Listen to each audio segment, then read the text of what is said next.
আসসালামু আলাইকুম এভরিওয়ান। আপনি যদি মেসেঞ্জারে অনলাইন থাকেন তাহলে কেউ বুঝতে পারবে না, সেটাই এই ভিডিওতে দেখাবো। চলুন ভিডিও শুরু করা যাক। মেসেঞ্জার অ্যাপটি ওপেন করুন। 3 লাইনে ক্লিক করুন।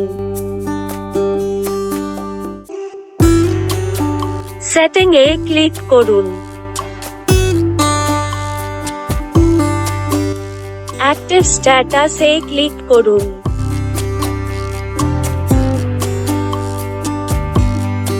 এটা অফ করে দেন।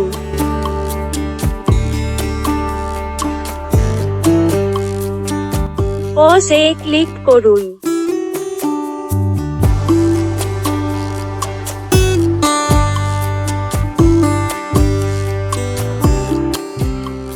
এখন আপনি অনলাইন থাকলে কেউ বুঝতে পারবে না এবং ভালো লাগলে চ্যানেলটি সাবস্ক্রাইব করে দিতে ভুলবেন না।